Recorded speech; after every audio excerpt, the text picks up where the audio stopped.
నమస్కారం. ఇదివరకు డెలివరీ అయ్యాక ఎట్లా ఉంటుంది బాలింతరాలు అవి కొద్దిగా ఏదో చెప్పాను. ఇప్పుడు దాని గురించి చెప్తున్నాను. ఏమిటంటే బాలింతరాలకి ఫస్టం పెట్టేవారు. బాలింతరాలు అంటే మహారాజభోగం అనే చెప్పాలి. అప్పట్లో మరి అంత ఇదిగా చూసుకునేవారు.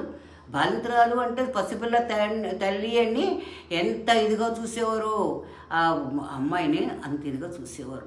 పస్తం పెట్టేవారు. పస్తం ఏంటంటే సొంటి కొమ్ములు వేయించి నేతిలో దాన్ని చల్లారాక పొడం కొట్టి దాంట్లో కొద్దిగా ఉప్పు కలిపి అది మొదటి ముద్దలో కొంచెం నెయ్యి బాగా వేసి మొదటి ముద్దలో తినాలి అనేవారు.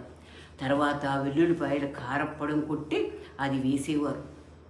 తర్వాత పస్తానికి కూరలు బీరకాయ కూర, తర్వాత పొట్లకాయ కూర, తర్వాత మన కాకరకాయ ఇలాంటివే పెట్టేవారు. గడ్డ కూరలు అసలు పెట్టేవారు కాదు, ఆకుకూరలు కూడా పెట్టేవారు కాదు.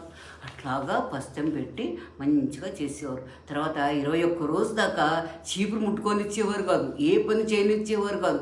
అలా రాజభోగంలాగా ఏ పని ముట్టుకోకుండా అలా చూసేవారు. అంత ఇదిగా చూసేవారు, అంత ప్రేమగా చూసేవారు పిల్లాడిని ఆ తల్లిని కూడా. తర్వాత 21వ రోజుని ఏం చేసేవారంటే, అప్పుడు ఇదివరకు మరి బావిలో ఉండేవి కదా, బావిలో నీళ్ళకు తోడించేవారు.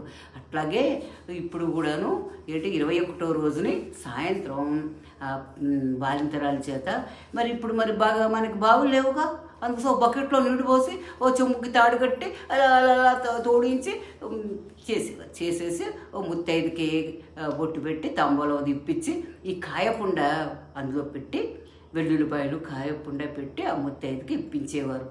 ఎందుకంటే ఆ అమ్మాయి నెక్స్ట్ ఆ అమ్మాయి బాలింతరాలు అవ్వాలి అని వాళ్ళ ఇది అనమాట, వాళ్ళ ఆశీర్వచనం అలా ఉండేది.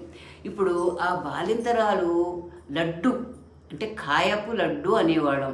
అదేమిటంటే పొద్దున్నే తినేసి 1 గంట తర్వాత కాఫీ కానీ పాలు కానీ తాగేవాడు. అలా ఉండేది. నీళ్లు తాగకూడదు. పొద్దున్న లేవగానే బ్రష్ చేసుకుని కాసేపు అయ్యాక కాయపు లడ్డు తినేసి ఇలాగా చేసేవారు. కాఫీ కానీ టీ కానీ తర్వాత తాగాల్సి. ఆ కాయపు లడ్డు ఎలా చేయాలో ఇప్పుడు నేను దాని గురించి చెప్తాను, మీరు వినండి.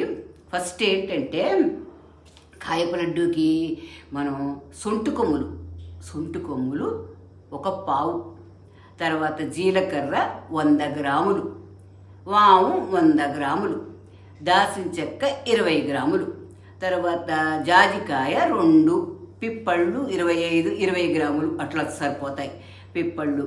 తర్వాత 3 కానీ కట్టె కానీ దొరుకుతుంది, మన ఈ ఆయుర్వేద షాపులు అక్కడ దొరుకుతుంది, అది 20 గ్రాములు. తర్వాత 1 పెద్ద గ్లాసుడు మినప్పప్పు, మిరియాలు 20 గ్రాములు, కరక్కాయలు 4, లవంగాలు 20, మొత్తం 11 వస్తువులు. ఇవి కళాయి పెట్టి ఉట్టిగా వేయించాలి, దూరగా ఎర్రగా వేయించాలి. నూనె గీనె ఏం వేయకూడదు, పొడిదే వేయించేసి మంచిగా మిక్సీ పట్టేసి జల్లెడ పెట్టి ఆ పొడిని పెట్టుకోవాలి. ఏంటి లడ్డూలు కట్టేటప్పుడు మీకు 1 గ్లాసు పొడి కట్టాలనుకోండి, 2 గ్లాసులు కొంచెం పైన బెల్లం పడుతుంది. పాత బెల్లం ఇదివరకు ఏంటంటే పాత బెల్లం తెచ్చి ఆ పాత బెల్లం కలిపేవారు. మరి ఇప్పుడు దొరికితే మనము అలా కలుపుకొని నెయ్యి బాగా పోసి లడ్డూలు కట్టి అవి తినాలి. అవి తింటే ఏంటంటే నడుముకి గట్టెని అలా పెట్టేవారు. 3 నెలల దాకా పెట్టేవారు ఈ కాయపు లడ్డూలు. నడుము గట్టి బాలింతరాలకి ఏంటంటే శక్తి వస్తుంది, ఎందుకంటే వీక్ అయిపోయి ఉంటుంది కదా, అంచేత శక్తి వస్తుందని అలా జాగ్రత్తగా బాలింతరాలని చూసేవారు.